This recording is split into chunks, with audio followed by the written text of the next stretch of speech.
ஹல்லேலூயா. கர்த்தர் நல்லவர். ஆமென். இந்த நாளிலும் கூட கர்த்தருடைய வார்த்தையை வசனத்தை நாம் தியானிக்கும்படியாக எபேசியர் 5ஆம் அதிகாரத்திற்கு நேராக நாம் திருப்பிக் கொள்வோம். 5:27 27வது வசனத்தை நாம் வாசிக்கலாம். ஆமென். ஆண்டவராகிய இயேசு கிறிஸ்து தம்மை தாமே ஒப்பு கொடுத்தார். சபைக்காக ஆண்டவராகிய இயேசு கிறிஸ்து தம்மை தாமே ஒப்பு கொடுத்தார். எதற்காக ஒப்பு கொடுத்தாராம்?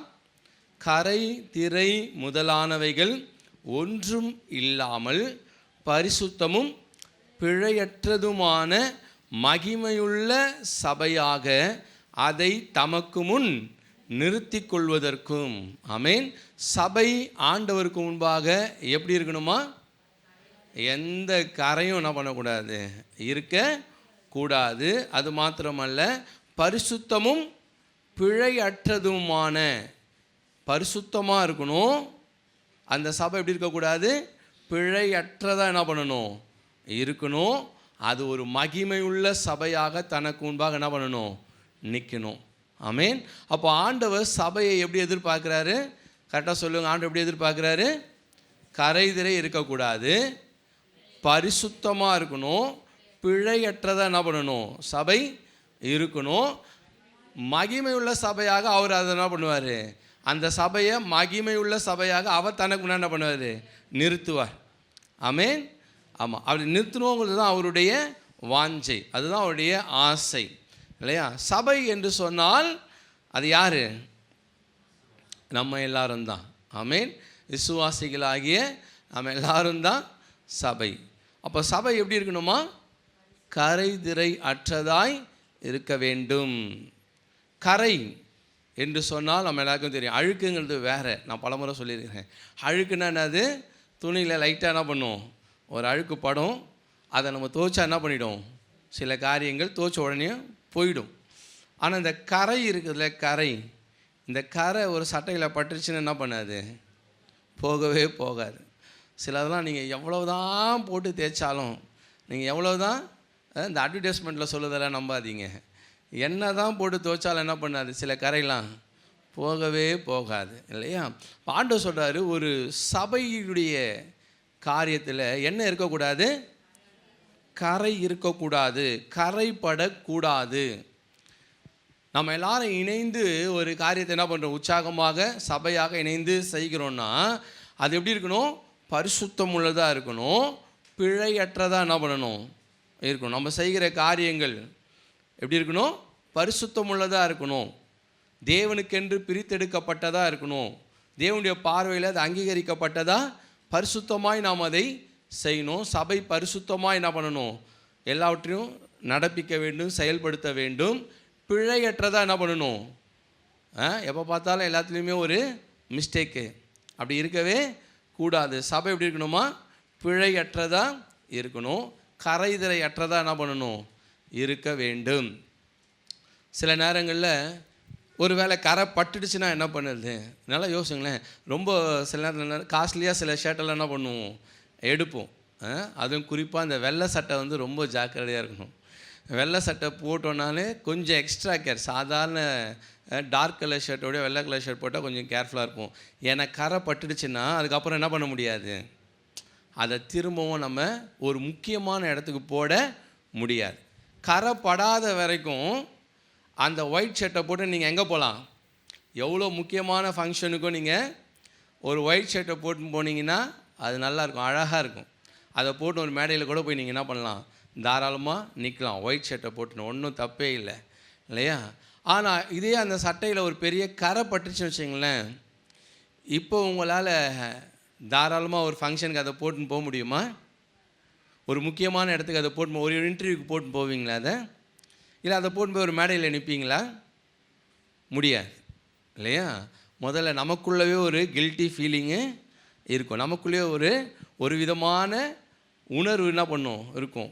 அந்த கரை படிந்த ஒரு சட்டையை போட்டு என்ன பண்ண முடியாது, முக்கியமான இடத்துக்கு போக முடியாது. ஆணுடைய பிள்ளையுடைய வாழ்க்கையிலும் சரி, சபையிலும் சரி, கரை படிய கூடாது. நம்முடைய வாழ்க்கையில் என்ன பண்ணக்கூடாது? கரைப்படிய நாம் இடம் கொடுக்க கூடாது. ரொம்ப ஜாக்கிரதையாக இருக்கணும். கொஞ்சம் அஜாக்கிரதையாக இருந்தோன்னா நம்ம சட்டையில், நம்முடைய ஆவிக்குரிய வஸ்திரத்தில் கரை உண்டாக கூடும். அப்படி கரை பட்டுட்டா நம்ம போய் நிற்க வேண்டிய ஸ்தானத்தில் அல்லது நிற்க வேண்டிய இடத்துல நம்மளால் போய் என்ன பண்ண முடியாது, நிற்க முடியாது. ஒரு படி எங்கேயாவது கீழே தான் நின்றுட்டுருப்போம். எங்கேயாவது தூரமாக கல்யாணத்துக்கே போனால் கூட எங்கே உட்காந்துப்போம், முதல் ரோவில் போய் உட்கார மாட்டோம். எங்கே போய் உட்காந்துப்போம், எங்கேயாவது மறைஞ்சு ஒளிஞ்சு பின்னாடி போய் உட்காந்துருப்போம் இல்லையா? உதாரணத்துக்கு என்ன எடுத்துக்கோமே, என்கிட்ட இருக்கிற ஒயிட் ஷர்ட்டில் ஏதாவது கரை பட்டுடுச்சுன்னா அதுக்கப்புறம் அதை நான் என்ன பண்ண மாட்டேன். என்கிட்ட அது மாதிரி நிறைய ஷர்ட் இருக்குது, வீட்டில் நிறைய ஒயிட் ஷர்ட்டு பேண்ட்டெல்லாம் இருக்குது. கரை பட்டுடுச்சுன்னா அதுக்கப்புறம் என்ன பண்ண மாட்டேன், அதை மேக்ஸிமம் சர்ச்சுக்கு சண்டே போட மாட்டேன். மற்ற இடங்களெல்லாம் என்ன பண்ணுவேன், எங்கேயாவது வெளியில் இஎல்எஸ்க்கு போகிறோம், புக்ஸ் வாங்க போகிறோம் இல்லையா, அல்லது ஒரு சின்ன ஒரு வீட்டுக்கூட்டம் எங்கேயாவது ஒரு இடத்துல நடக்குது, இல்லை வெளியில் கைப்பிரதி ஊழியத்துக்கு போகிறோம், அங்கெல்லாம் யூஸ் பண்ணிக்குவேன். ஆனால் அதை எங்கே யூஸ் பண்ண மாட்டேன், மெயினாக முக்கியமான ஒரு நிகழ்வுகளில், சபையில், ஆராதனையில். ஏன்னா அதில் என்ன இருக்குது, ஒரு கரை இருக்குது. ஆண்டவரும் நம்ம ஒவ்வொருத்தரையும் பார்க்க நம்மளை பயன்படுத்த விரும்புகிறார். ஆனால் நம்முடைய வாழ்க்கையில் ஒரு கரை ஏற்படுமானால், பாவக்கரை அல்லது தேவனுக்கு பிரியமில்லாத ஒரு கரை நம்முடைய வாழ்க்கையில், ஆவிக்குரிய வாழ்க்கையில் கரை படியுமானால், சில நேரத்தில் தேவன் நம்மை கொண்டு வந்து உபயோகப்படுத்தணும் அப்படின்னு நினச்சிருக்கிற அந்த இடத்திலிருந்து சில விஷயங்களை நாம் தவறக்கூடும். சில காரியங்கள் நம்ம ஆண்டவர் நம்மளை பயன்படுத்தணும்னு நினச்சிட்டு இருந்த அந்த இடத்துல வச்சு பயன்படுத்தாமல் அதுக்கடுத்து வேறு இடத்துல வச்சு என்ன பண்ணுவார், பயன்படுத்துவார். அதுக்காக பயன்படுத்தாமல் தூக்கி போட்டுருவாருன்னு நான் சொல்ல வரல. சில கரைகள் நான் முன்னாடியே சொன்ன மாதிரி, சில பாவங்கள் அது மன்னிக்கப்பட்டுரும், இக்னோர், அது ஒன்றும் பிரச்சனை இல்லை. சில பாவங்கள் மன்னிக்கப்பட்டுரும், மறக்கப்பட்டுரும், அதெல்லாம் மறந்து விட்டுருவாங்க. சில காரியங்கள் கொஞ்சம் கரையாக தான் இருக்கும், ஆனாலும் அதை என்ன பண்ணலாம், ஓரளவுக்கு மேனேஜ் பண்ணலாம். சில கரைகள் ரொம்ப ஆழமானதாக இருக்கும். அப்படிப்பட்ட துணிகரமான சில காரியங்கள், சில பாவ கரைகள் நம்முடைய வாழ்க்கையில் ஆழமாக பதியுமானால், ஆண்டவர் நமக்கு வச்சிருக்கிற, முன்குறித்திருக்கிற, நியமித்திருக்கிற சில ஸ்தானங்களிலிருந்து நம்ம ஆண்டு என்ன பண்ணுவார், அந்த ஸ்தானத்துக்கு கொண்டு போகணும்னு நினச்சிருப்பார். ஆனால் அங்கே என்ன பண்ண மாட்டார், கொண்டு போக மாட்டார், அங்கே பயன்படுத்த மாட்டார். அதுக்கு முன்னாடியே என்ன பண்ணிவிடுவார், அங்கேயே முன்னாடியே அது ஸ்டாப் ஆகிடும், முன்னாடியே அந்த இடத்துல நின்றுடும். அந்த லெவல்லையே என்ன பண்ணின்னு இருப்பார், பயன்படுத்தி கொண்டே இருப்பார். ஆமேன். ஆகவே நம்முடைய வாழ்க்கையில் கரைபடாமல் நாம் நம்மை பார்த்து கொள்ள வேண்டும். குறிப்பாக ஆவிக்குரிய வாழ்க்கையில் நாம் கரைபடாதபடி என்ன பண்ணணும், நடந்து கொள்ள வேண்டும். நம்முடைய ஆவிக்குரிய வஸ்திரம் கரைபடக்கூடாது, நம்முடைய இருதயம் கரைபடக்கூடாது, நம்முடைய சிந்தை கரைபடக்கூடாது. சரி, அப்படி கரைபடக்கூடாதுன்னு சொல்லினே இருக்கிறீங்களே பாஸ்டர், அது என்ன, அது கரை? நம்ம வாசிக்கலாம், ஒரு சில வசனங்களை நம்ம வாசிக்கலாம். அதே எபேசியர் 5ஆம் அதிகாரம் இல்லையா, 3வது வசனத்தில் 2வது வசனத்தே வாசிங்களேன். கிறிஸ்து நமக்காக தம்மை தேவனுக்கு சுகந்த வாசனையான காணிக்கையாகவும்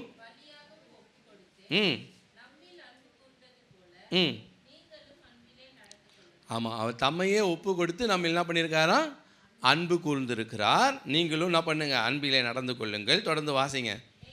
அப்படி ஒரு அப்படி ஒன்று இருக்குதுன்ற வார்த்தை கூட என்ன பண்ணக்கூடாது, வரவே கூடாது. அப்படி ஒரு பேச்சே என்ன பண்ணக்கூடாது.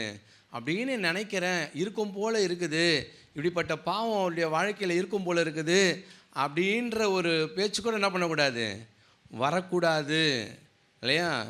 சபைக்குள்ளே, ஆண்டவருடைய பிள்ளைகளுக்குள்ளே இப்படிப்பட்ட பாவங்கள் இருக்குதுன்ற உறுதியாக சொல்லுறது இல்லை, சும்மா லைட்டாக அப்படி தெரியுது, அப்படி தோணுது, அப்படி இருக்கும் போல் இருக்குது அப்படின்னு கூட என்ன பண்ணக்கூடாது, இருக்கக்கூடாது. மேலும் பரிசுத்தவான்களுக்கு ஏற்றபடி, நீ ஒரு பரிசுத்தவான், தேவனால் அழைக்கப்பட்ட பிள்ளை, பரிசுத்தத்துக்கு அழைக்கப்பட்ட பிள்ளை என்றால், அந்த பரிசுத்தவான்களுக்கு ஏற்றபடி வேசித்தனமும் மற்ற எந்த அசுத்தமும் பொருளாசையும் ஆகிய இவைகளின் பேர் முதலாய் உங்களுக்குள்ளே சொல்லப்படவும் கூடாது.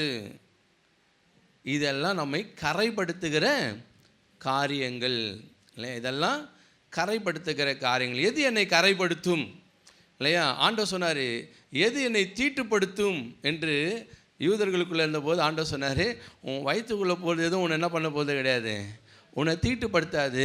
ஆனால் உனக்குள்ளேருந்து புறப்பட்டு வருகிற வார்த்தைகளும், உனக்குள்ளேருந்து புறப்பட்டு வருகிற எண்ணங்கள், உன் நினைவு, அந்த நினைவுக்குள்ளேருந்து வருகிற வார்த்தை, உன் இதயத்தில் இருக்கிற கசப்பு, கோபம், இதிலேருந்து வருகிற வார்த்தை, இதெல்லாம் உன்னை தீட்டுப்படுத்தும். தீட்டுப்படுத்தும்ன்ற வார்த்தை நம்ம ஆளுங்க மொழிபெயர்த்தது. இதெல்லாம் உன்னை கரைப்படுத்தும். எது உன்னை கரைப்படுத்த போது? உனக்குள்ள உன் இதயத்திலிருந்து வருகிற தேவனுக்கு பிரியமில்லாத வார்த்தைகள், உன் இதயத்திலிருந்து வரப்போகிற தேவையில்லாத கடினமான கோபமான இதெல்லாமே உன்னை என்ன பண்ணும்? கரைப்படுத்தக்கூடியவைகள் தான். உன் சிந்தனையில் உண்டாகக்கூடிய தேவனுக்கு பிரியமில்லாத எண்ணங்கள், இதெல்லாம் உன்னை என்ன பண்ணும்? உன்னை கரைப்படுத்தும். உன் ஆவிக்குரிய வஸ்திரத்தை கரைப்படுத்தும். உன் ஆவிக்குரிய வாழ்க்கையை கரையாக்கிடும். அதுக்கப்புறம் உன்னால் என்ன பண்ண முடியாது? அடுத்த லெவலுக்கு மேலே போக முடியாது.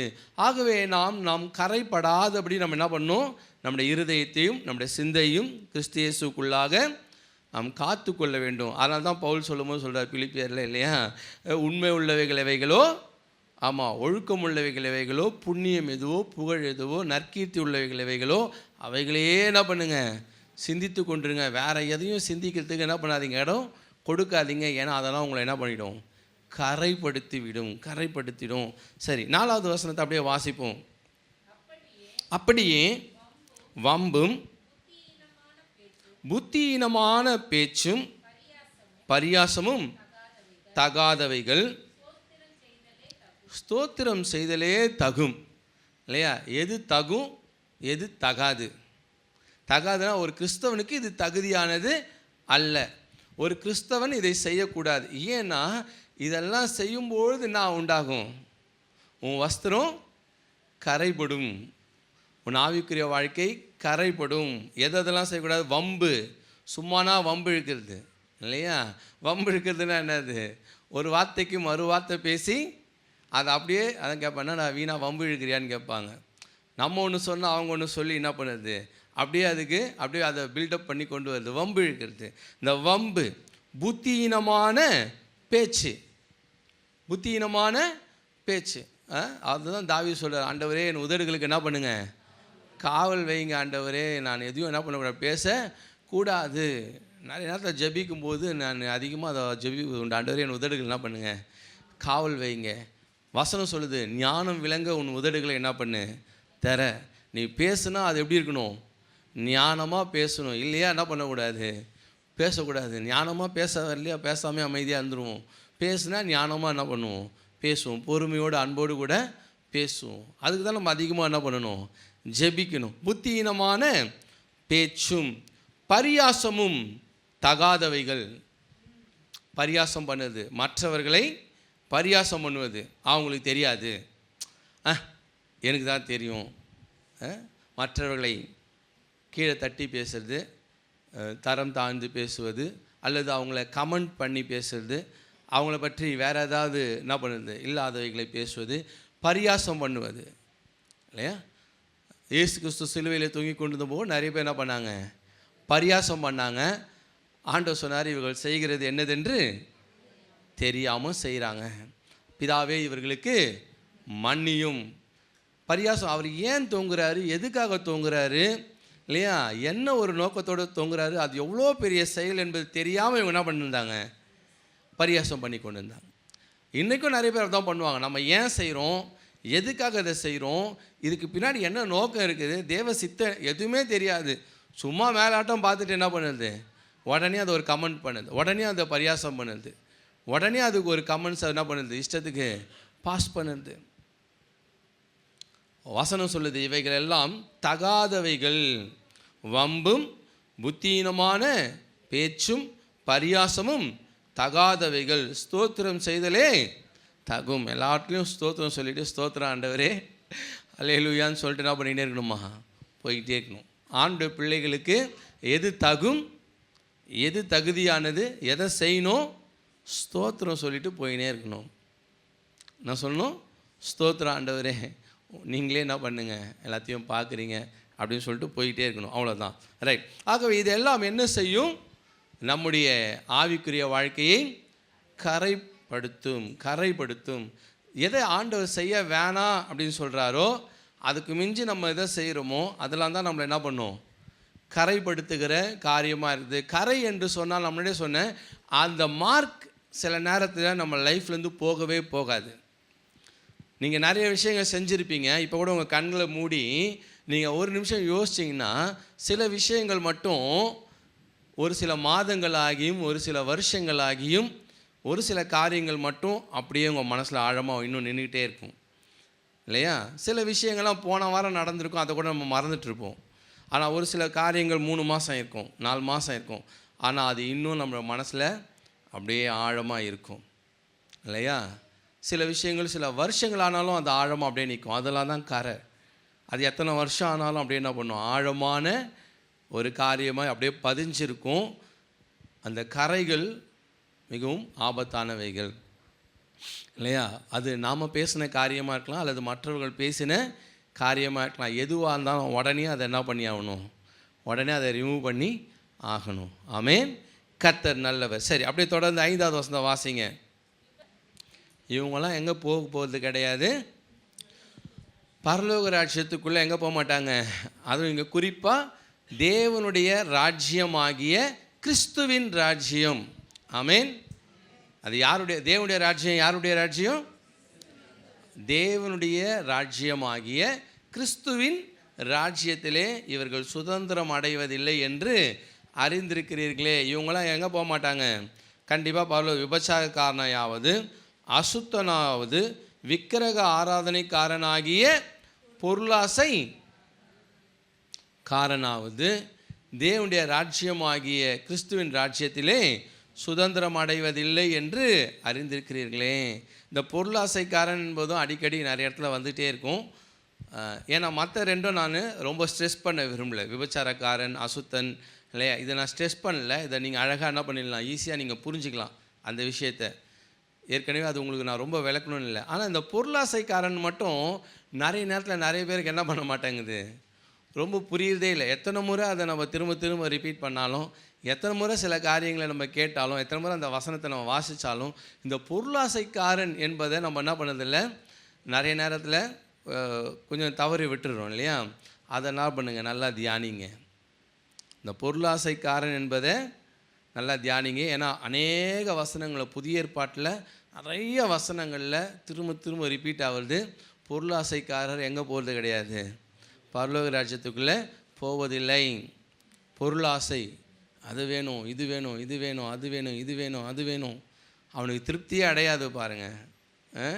திருப்தியே இருக்காது. 20,000 ரூபாய் செல்லுன்னா கூட திருப்தி இருக்காது. 30,000 40,000 ரூபாய் செல்லு, அது வேணும், இது வேணும், அது வேணும், அது வேணும், இது வேணும். இந்த பொருள் ஆசைக்கு ஒரு முடிவே கிடையாது. அதை தான் வந்து பெக்மன்ஸ் பாடும்போது சொன்னார் இல்லையா? அந்த பாடல் அழகாக இருக்கும். பொருட்கள் மேலே கண்ணு போச்சுன்னா போச்சையா உன் அபிஷேகம், ஆட்கள் மேலே கண்ணு போச்சுன்னா அம்போதான் உன் அபிஷேகம். உன் அபிஷேகம் உன்னை விட்டு என்ன பண்ணிடும்? போயிடும். பொருள் ஆசை உனக்கு வேணாம். போதும் என்கிற மனதுடனே கூடிய தெய்வ பக்தியே மிகுந்த ஆதாயம். போதும் அப்படின்ற மனம் இருந்ததுன்னா நீ சந்தோஷமாக இருக்கலாம். உன் சம்பளம் உனக்கு போதுமானது தான். அதில் நீ சந்தோஷமாக இருக்கலாம், திருப்தியாக இருக்கலாம், மன நிறைவாக இருக்கலாம். போதலைன்னு நினச்சிட்டிங்கன்னா எத்தனை லட்சம் சம்பாதிச்சாலும் போதாது. அது நீங்கள் 50,000 சம்பாதிச்சாலும் சரி, 1 லட்சம் சம்பாதிச்சாலும் சரி, 2 லட்சம் சம்பாதிச்சா கூட சரி, உங்களுக்கு மன நிறைவு என்பது வரவே வராது, திருப்தி வராது, சந்தோஷம் வராது.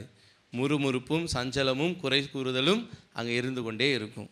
சரி, இங்கே நாம் வாசிக்கிறபடி இவர்கள் எல்லாம் தேவனுடைய ராஜ்யமாகிய கிறிஸ்துவின் ராஜ்யத்திலே சுதந்திரம் அடைவதில்லை என்று அறிந்திருக்கிறீர்களே. இப்படிப்பட்டவைகளின் நிமித்தமாக கீழ்ப்படியாமையின் பிள்ளைகள் மேல் தேவ கோபாக்கினை வருவதால் ஒருவனும் உங்களை வீண் வார்த்தைகளினாலே மோசம் போகாதபடிக்கு எச்சரிக்கையாயிருங்கள். அவர்களுக்கு பங்காளிகள் ஆகாதிருங்கள். இதெல்லாம் இப்போ நடந்து கொண்டிருக்கிற கடைசி நாட்களில் நடந்து, ஏன்னா இப்படிப்பட்ட காரியங்களை தான் இப்போ என்ன பண்ணுறாங்க, பேசிகிட்டு இருக்கிறாங்க.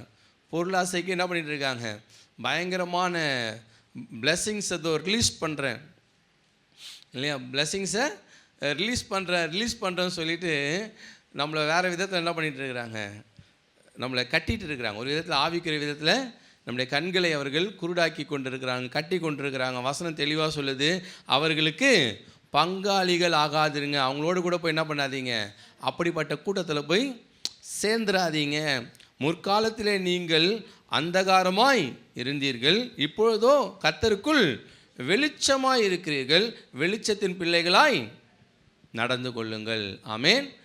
அந்த காலத்தில் இருக்கும்போது நம்ம எல்லாத்தையும் தடவணும், தடுமாறணும், விழுந்தோம், எழுந்தோம் இல்லையா, பயந்துட்டு இருந்தோம், எல்லாம் பண்ணோம். இப்போ நம்ம எப்படி இருக்கிறோம், வெளிச்சத்தின் பிள்ளைகளாக இருக்கிறோம்.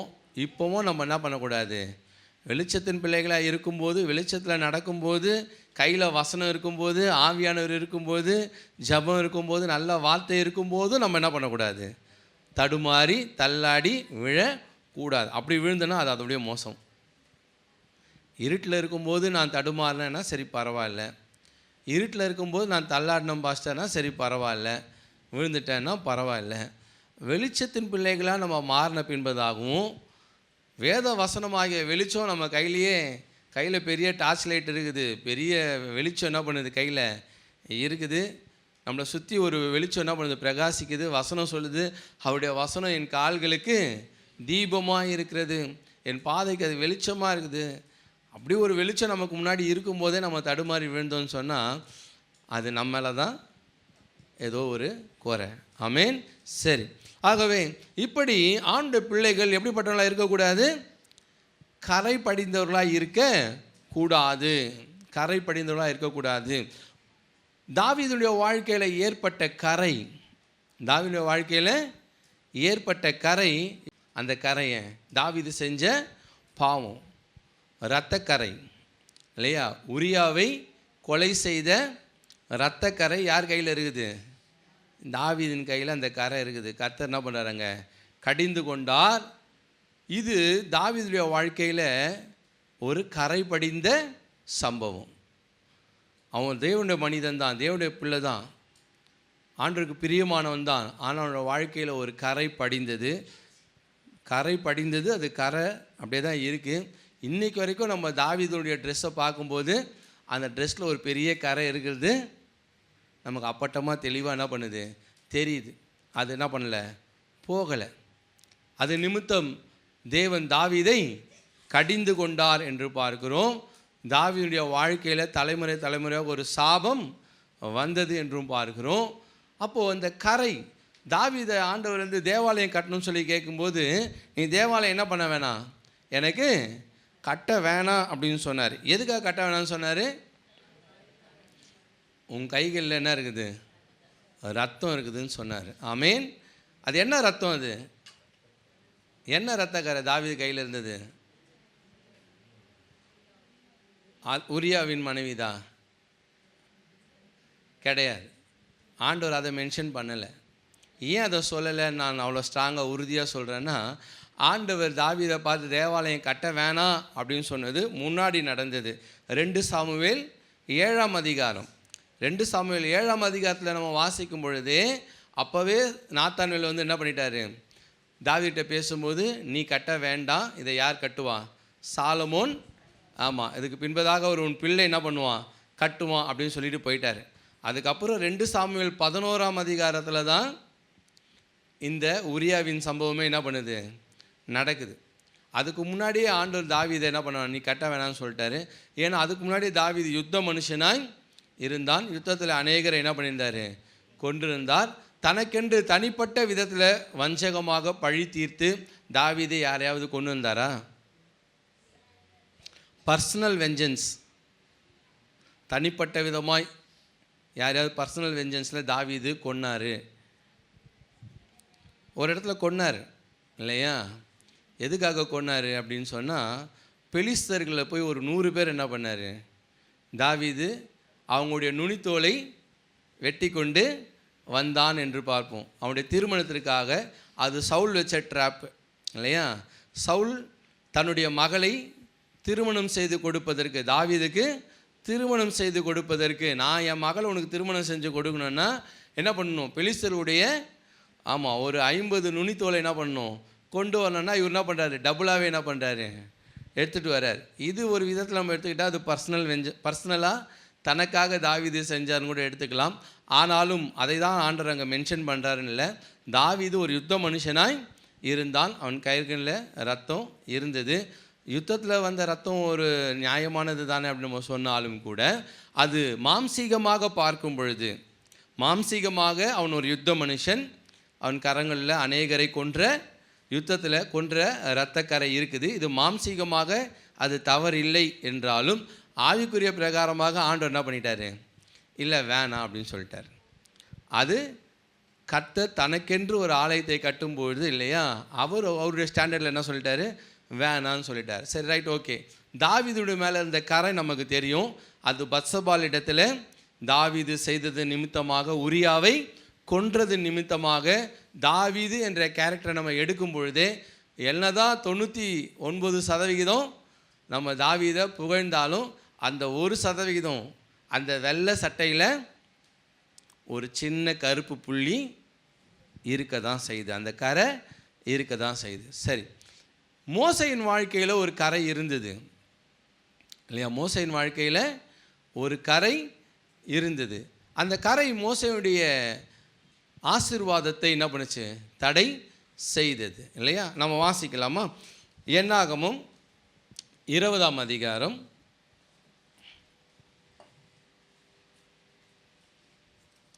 7வது வசனத்திலிருந்து வாசிங்களேன். Right, okay. இப்போது ஆண்டவர் அங்கே சொன்னது, கோலை எடுத்துக்கொண்டு என்ன பண்ணு, போயிட்டு அந்த கண்மலைக்கு முன்னாடி என்ன பண்ணு, நின்று பேசு அப்படின்னு சொல்கிறாரு. மோசை கோலை எடுத்துக்கொண்டு என்ன பண்ணுறாரு, போகிறாரு. நம்ம எல்லாருக்கும் நல்லா தெரிஞ்ச சம்பவம் தான். ஆனால் மோசை என்ன பண்ணலை, பேசலை. பேசுறதுக்கு பதிலாக என்ன பண்ணுறாரு, அவர் அடித்தார் என்று பார்க்கணும். நீ கோலை எடுத்துக்கொண்டு போய் என்ன பண்ணு, உன் சகோதரனாகிய ஆரோனும் சபையாரை என்ன பண்ணுங்க, கூடி வர செய்து அவர்கள் கண்களுக்கு முன்னே கண்மலையை பார்த்து பேசுங்கள் பேசுங்கள் அப்படின்னு தான் சொன்னார். ஆனால் நம்ம பார்க்கிறோம் 11வது வசனத்தை வாசிங்க. ரைட், போதும். இங்கே ஆண்டவர் சொன்ன காரியம் என்ன, இஸ்ரவேல் கோத்திரத்துக்கு முன்பதாக அல்லது தேசத்தாருக்கு முன்பதாக நீங்கள் என்ன பண்ணலை, என்னை பரிசுத்தம் பண்ணும்படி நீங்கள் என்னை விசுவாசியாமற் போனபடியால்.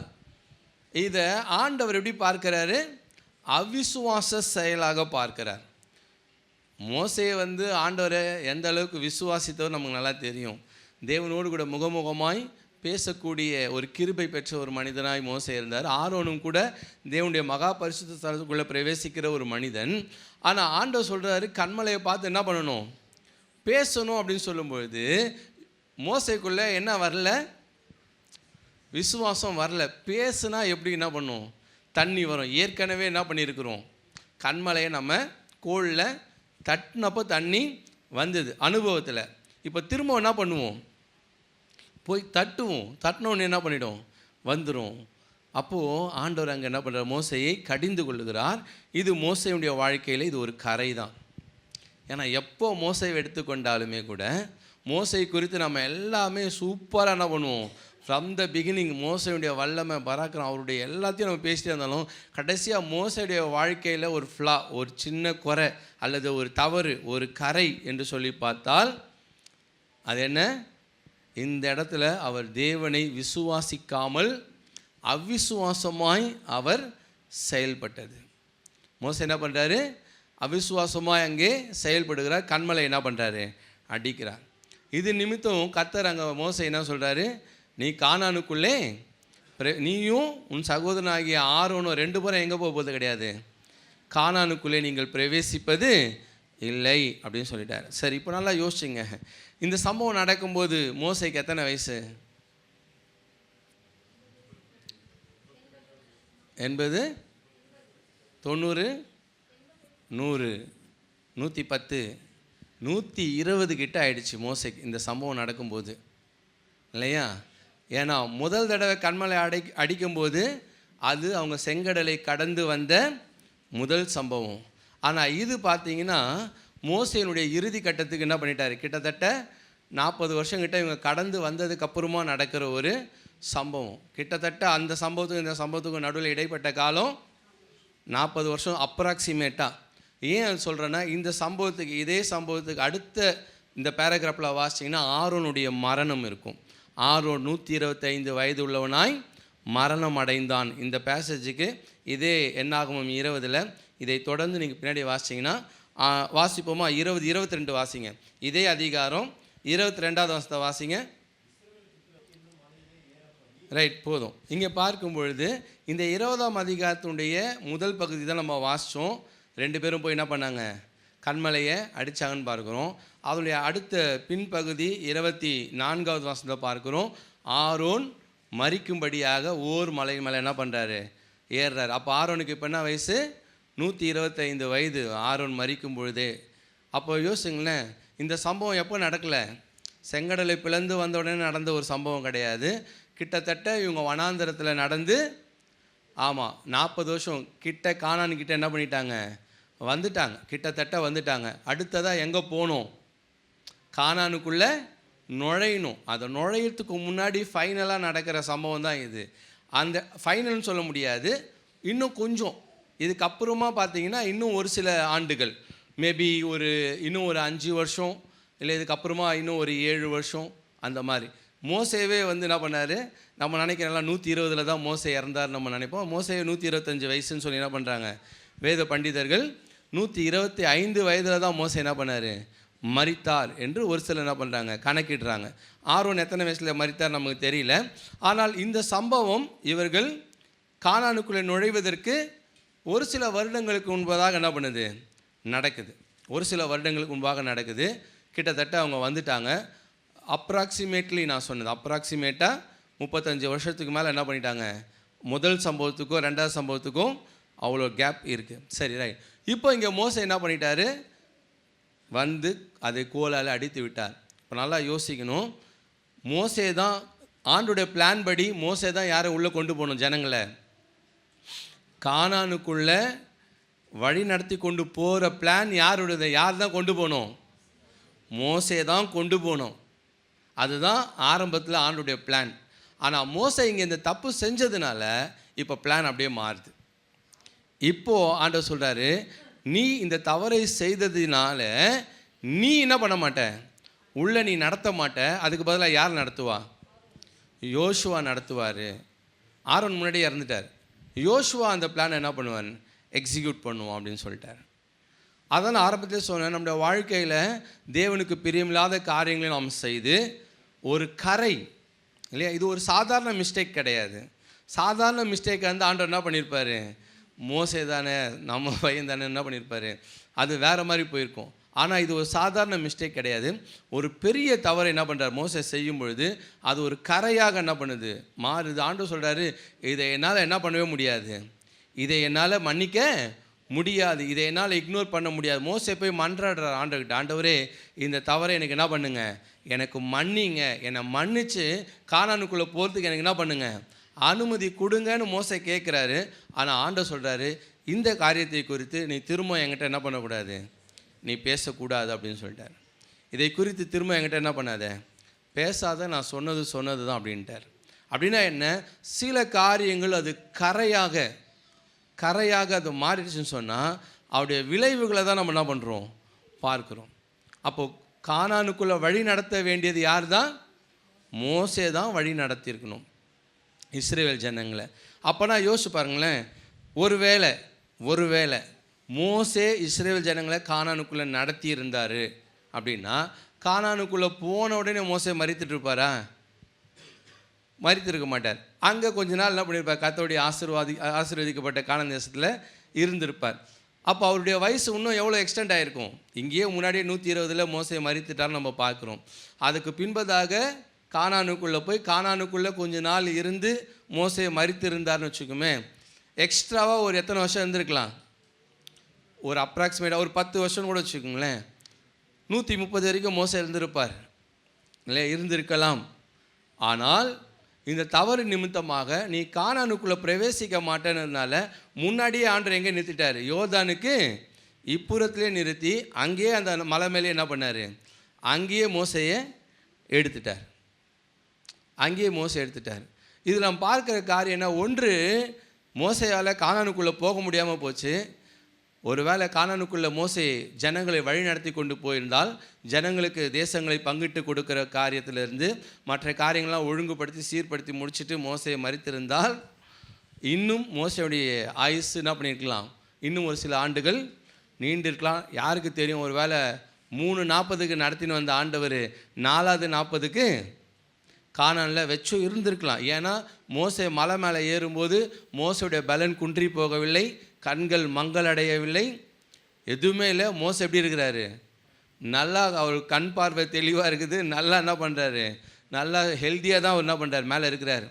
ஒரு வேளை இது என்னுடைய சின்ன கஸ் தான், அப்படி ஒரு வேளை மோசை தவறு செய்யாமல் கானானுக்குள்ளே போயிருந்தா ஆண்டு இன்னொரு 40 வருஷம் என்ன பண்ணியிருப்பார், எகிப்தில் 40 வருஷம் இல்லையா, ஆடு மேய்க்கும் போது 40 வருஷம், வனாந்திரத்தில் 40 வருஷம், இந்த மோசே கானான்லேயும் ஒரு 40 வருஷம் என்னன்னு பண்ணியிருக்கலாம், இருந்திருக்கலாம். ஆனால் மோசை செய்த அந்த தவறு, ஆண்டவர் சொன்னார், நீ கானானுக்குள்ளே என்ன பண்ண மாட்டேன், பிரவேசிக்க மாட்டேன், ஜனங்களை நீ வழி நடத்த மாட்டாய், அதற்கு பதிலாக யோசுவா என்ன பண்ணுவார், நடத்துவார் அப்படின்னு சொன்னார். சில நேரத்தில் நாம் செய்கிற தவறுகள் தேவன் நமக்கென்று வைத்திருக்கிற சில முக்கியமான இடத்தை நம்ம அடைய முடியாதபடிக்கு என்ன பண்ணிட்டோம், அது தடை செய்யும் இல்லையா. சவுலுடைய வாழ்க்கையில் அப்படி தான் நடந்தது. கர்த்தருடைய வார்த்தை அவன் மீறி நடந்தபோது அங்கே சாமுவேல் வந்து சொல்கிறாரு, இனி ராஜ்யபாரம் கையில் நிலை நிற்காது, மற்றபடி இதை கர்த்தர் உங்கள்கிட்ட வந்து எடுக்கணும்னு அவருக்கு ஒன்றும் ஆசை இல்லை, ஆனால் நீ செய்தது நிமித்தமாக, உன்னுடைய கீழ்ப்படியாமை நிமித்தமாக, உன்னுடைய பெருமை நிமித்தமாக இனி ராஜ்யபாரம் ஒன்று என்ன பண்ணாது, தலைமுறை உனக்கு நிற்காது அப்படின்னு சொல்லிட்டார். ஆகவே தேவனுடைய சித்தம், தேவனுடைய திட்டம் நம்முடைய வாழ்க்கையில் நிறைவேறணும் அப்படின்னு சொன்னால் நாம் நம்மளை எப்படி பார்த்துக்கணும், கரைதிரை அற்றவர்களாக, பிழையற்றவர்களாக, பரிசுத்தம் உள்ளவர்களாக நாம் நம்மை பாதுகாத்து கொள்ளும் பொழுது தேவன் நம்மை மகிமைப்படுத்தி என்ன பண்ணுவார், நிலை நிறுத்துவார். ஆமேன். சபை ஆண்டவர் அப்படி தான் என்ன பண்ணார், நிலை நிறுத்துகிறார். வசனம் வாசிக்கலாமா திரும்ப, எபேசியரில் 5:27 திரும்ப வாசிங்க. ஆமேன் ஆமேன். அதற்காக என்ன பண்ண, தம்மை தாமே ஒப்பு கொடுத்தவர். எதற்காக ஒப்பு கொடுத்தாரா, நம்மளை கரைதிரை அற்றவர்களாக, பிழையற்றவர்களாக, பரிசுத்தமானவர்களாக நம்ம தேவனுக்கு முன்பாக மகிமையோடு என்ன பண்ணணும், இந்த சபை வந்து நிற்கணும். சபைனா நாம தான், நம்ம எல்லாரும் போய் நிற்கணும். எப்படி நிற்கணும், கரைதிரை அற்றவர்களாக நிற்கணும், பிழையற்றவர்களாக இருக்கணும், பரிசுத்தமாக இருக்கணும். கர்த்தர் நம்மை மகிமைப்படுத்தி தமக்கு முன்பாக நம்ம என்ன பண்ணுவார், நிறுத்துவார். ஹல்லேலூயா. கர்த்தர் நல்லவர். அப்போது பழைய ஏற்பாட்டில் தாவீதுக்கோ மோசேக்கோ இல்லாத ஒரு கிருபை நமக்கு இருக்குது. ஆமேன். அது ஆண்டவராகிய இயேசு கிறிஸ்துவின் ரத்தம். ஆமேன். அந்த ரத்தத்தினால தான் நம்முடைய பாவங்கள்லாம் என்ன பண்ணப்பட்டிருக்குது, கழுவப்பட்டிருக்குது. நம்முடைய பாவ கரைகளும் கூட என்ன பண்ணும், கழுவப்படும். அப்போது கரைப்பட்டால் கூட நம்ம என்ன பண்ணிடலாம், கழுவப்பட்டுலாமா பாசன்னீங்களா. ஆமேன். கர்த்தர் நல்லவர். அந்த கரைகளையும் கூட நீக்க இயேசு கிறிஸ்து அவருடைய ரத்தம் வல்லமையுள்ளதாக இருக்கிறது. ஆமேன். நாம் வாசிக்கலாம் வெளிப்படுத்தல் 7ஆம் அதிகாரம்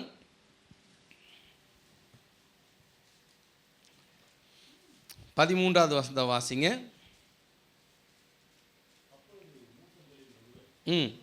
என்னை நோக்கி வெள்ளை அங்கிகள். இப்போ நல்லா புரிஞ்சுங்க, இவங்கெல்லாம் யார், என்ன அங்கி போட்டுனுக்கிறாங்களா, வெள்ளை அங்கி, அப்படியே பியூராக பரிசுத்தமாக அப்படியே ஒரு பியூர் ஒயிட்டில் என்ன பண்ணுக்கிறாங்க, ஒரு ட்ரெஸ்ஸை போட்டுருக்காங்க.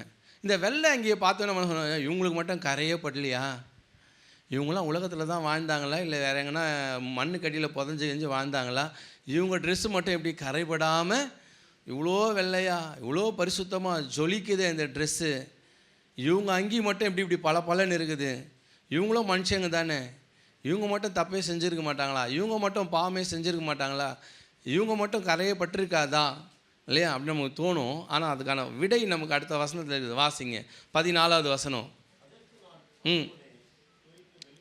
ஆமேன். அந்த வஸ்திரம் பல பலன்னு ஜொலிக்கிறதுக்கு ஒரே காரணம் என்னது, அது ஆட்டுக்குட்டியாவுடைய ரத்தம். ஹல்லேலூயா. நம்ம கூட நம்முடைய வஸ்திரத்தை என்ன பண்ணணும்? ஆட்டுக்குட்டியான ரத்தத்தில் தோய்த்து வெளுக்கணும்.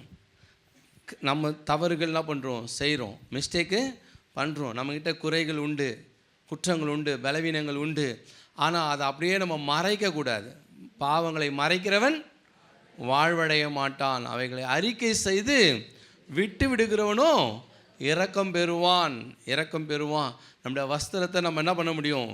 தோய்த்து வெளுக்க முடியும். அதனால தான் நம்மளாம் இன்றைக்கி ஆண்டுடைய பார்வையில் நீதிமான்களாக என்ன பண்ணப்படுறோம்? பார்க்கப்படுறோம். கர்த்தர் நம்மளை நீதிமான்களாக பார்க்குறாரு. கர்த்தர் நம்மளை உத்தமர்களாக பார்க்குறாரு. கர்த்தர் நம்மளை பரிசுத்தவான்களாக பார்க்குறாருன்னா அவருடைய ரத்தத்தினால் நம்ம கழுவப்பட்டதுனால தான் அப்படி பார்க்குறார். ஆமென். அப்படியே நம்ம பரலோகத்தில் போய் நிற்க போதும் அவருடைய ரத்தத்தினாலே கழுவப்பட்ட நீதிமான்களாக, அவருடைய ரத்தத்தினாலே கழுவப்பட்ட பரிசுத்தவான்களாய் நாம் போய் நிற்க போகிறோம். ஆக இந்த வெண்வஸ்திரம் தோய்த்து வெளுக்கப்பட்டது.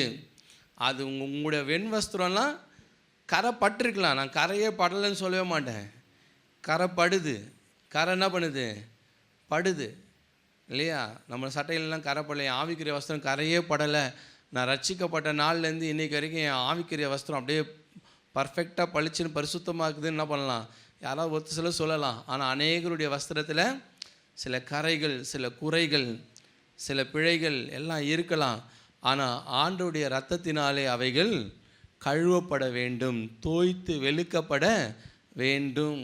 ஆண்டவர் சமூகத்தில் போய் நம்ம என்ன பண்ணணும்? அதுக்காக நிற்கணும். ஆண்டவர் ரத்தத்தை மகிமைப்படுத்தணும். சிந்தப்பட்ட அந்த ரத்தம், கல்வாரி சிலுவையில் நமக்காக சிந்தப்பட்ட ரத்தம், ஜீவனுள்ள தேவனுடைய குமாரனுடைய ரத்தம், விலையேற பெற்ற ரத்தம், வல்லமையுள்ள ரத்தம். அந்த ரத்தத்தை மகிமைப்படுத்தணும். சிந்தப்பட்ட ஒவ்வொரு துளி ரத்தத்துக்காக ஆண்டுக்கு நம்ம நன்றி செலுத்தணும். அந்த வலி, ஆண்டு நமக்காகப்பட்ட பாடு, அந்த வேதனை, அந்த வலி, அதை நம்ம என்ன பண்ணணும்? உணரணும். உணர்ந்து ஆண்டுகிட்ட மன்னிப்பீங்க. ஆண்டவரே என்னை மன்னிங்க, என்னை கழுவி சுத்திகரிப்பதற்காக, என்னை பரிசுத்தப்படுத்துவதற்காக, என் வாழ்க்கையில் இருக்கிற கரைகளை நீர் நீக்குவதற்காக ஆண்டவரே நீங்கள் என்ன பண்ணீங்க? நீங்கள் தழும்புகளை ஏற்றுக்கொண்டீங்க.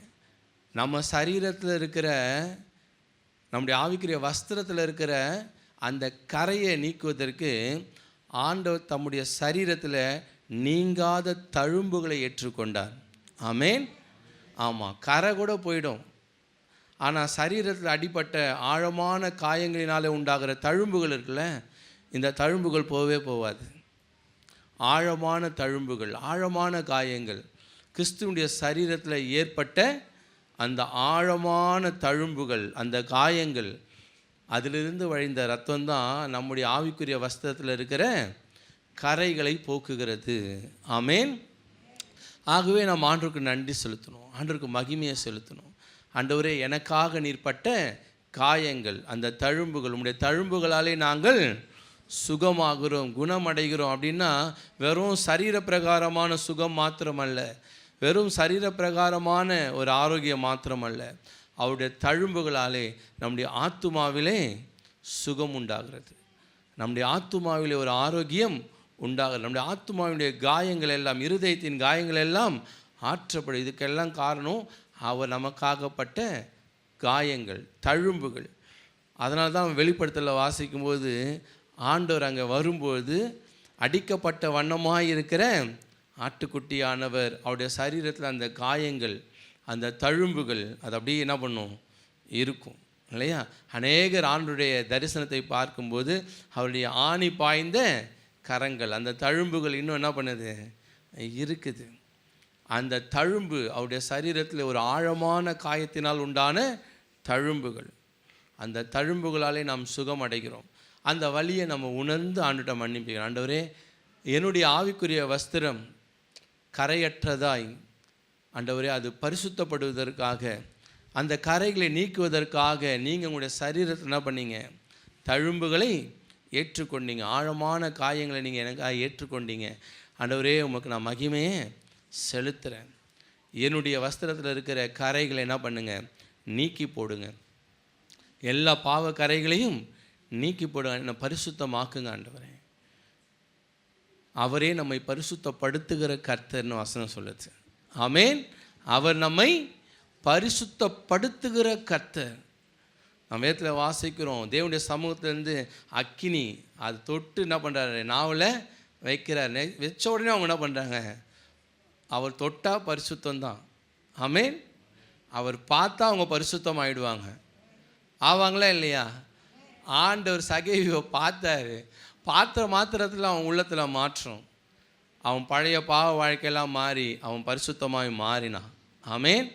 ஆமாம், தீட்டான ஸ்திரீ ஆண்டவர் தொட்ட மாத்திரத்தில் அவள் பரிசுத்தமானாள். அது வரைக்கும் அவள் அசுத்தமானவள். தொட்ட மாத்திரத்தில் அவள் பரிசுத்தமாக. ஆண்டவர் பேசுனா பரிசுத்தம், அவர் பார்த்தா அவங்க பரிசுத்தமாயிடுவாங்க. அவர் தொட்டாலும் அவங்க பரிசுத்தமாயிடுவாங்க, அவரை தொட்டவங்க பரிசுத்தமாயிடுவாங்க. ஆமென். அவரே நம்மை பரிசுத்தப்படுத்துகிற கர்த்தர். அவராலே நாம் பரிசுத்தமாகிறோம். நம்முடைய கரைகள் யாவையும் அவர் நீக்கி போடுவார். ஆமென். நம்முடைய ஆவிக்குரிய வாழ்க்கையில் கரைகள் இருக்கலாம், ஆனால் அந்த கரையோடு நம்ம ஆதாம மாதிரி ஓடி என்ன பண்ணுறக்கூடாது, ஒளிஞ்சிக்கக்கூடாது. ஆண்டவரை விட்டு தூரம் ஓடி போயினா ஒளிஞ்சிக்கணும்னு சொன்னால் நம்ம பரிசுத்தமாக முடியாது. ஆனால் ஆண்டவர் முன்னாடி வந்து நின்று நம்முடைய பாவங்களை அறிக்கையிடுவோம் என்று சொன்ன, ஆண்டவரே நான் பாவி, என்னை மன்னிங்க ஆண்டவருடைய இரக்கம் எனக்கு வேணும், ஆண்டவரே என் வாழ்க்கையில் இருக்கிற இந்த கரையை என்ன பண்ணுங்க, ஆமாம் நீக்கி போடுங்க ஆண்டவரே. ஆண்டவர் ஒரு தடவை அழைச்சிட்டாருன்னு சொன்னால் அதுக்கப்புறம் என்ன பண்ண முடியாது, பிசாசால் கூட குற்றம் சாட்ட முடியாது. நம்முடைய பாவங்களை எல்லாம் சமுத்திரத்தின் ஆழத்திலே போட்டு விட்டவர் அவர், அதை எல்லாவற்றையும் தூக்கி தூரமாக எரிந்து விட்டவர். ஆகவே அந்த கரை நம்ம வாழ்க்கையில் இனி இருக்கவே இருக்காது. அந்த கரையே இல்லாத அளவுக்கு கர்த்தர் என்ன பண்ணுவார், முற்றிலுமாய் அதை மன்னிக்க அவர் உண்மை உள்ளவராக இருக்கிறார், அவர் வல்லமை உள்ளவராய் இருக்கிறார். ஹல்லேலூயா. கர்த்தர் நல்லவர். நாம் செய்ய வேண்டியதில் ஆண்டவர் சமூகத்தில் வரணும், உட்காரணும், அவரை மகிமைப்படுத்தணும். கல்வாரி சிலுவையை என்ன பண்ணணும், நோக்கி பார்க்கணும். அந்த கல்வாரி சிலுவையை தியானிக்கணும். அவருடைய காயங்கள், அவருடைய ரத்தம், அவருடைய பாடு, அவருடைய அவமானம், அவருடைய வேதனைகள், அவர் நமக்காக செய்த அந்த விலை மதிப்பில்லாத அந்த செயல், அதை நான் கொஞ்சம் நேரம் தியானிக்கணும். அதை நீங்கள் உட்காந்து தியானிச்சுட்டு ஒரு சொட்டு கண்ணீர் விட்டுட்டு ஆண்டவரை நோக்கி நீங்கள் பாருங்கள், உங்கள் இதயத்தில் இருக்கிற எல்லா கரைகளும் நீங்கிவிடும். ஆமென். உங்கள் பாவ கரைகள் எல்லாம் நீங்கிடும், நீங்கள் பரிசுத்தமாயிடுவீங்க. ஆமென். அவர் நம்மை பரிசுத்தப்படுத்துகிற கர்த்தர். கரைகளை நீக்கி நம்முடைய பிழைகளை நீக்கி நம்மை பரிசுத்தப்படுத்தி மகிமைப்படுத்தி அவர் தமக்கு முன்பாக நம்மை நிறுத்தி கொள்வார். அதற்காகவே அவர் தம்மை தாமே ஒப்பு கொடுத்தார். ஹல்லேலூயா. கர்த்தர் நல்லவர். நாம் யாவரும் கண்களை மூடி நாம் ஜெபிக்கலாம்.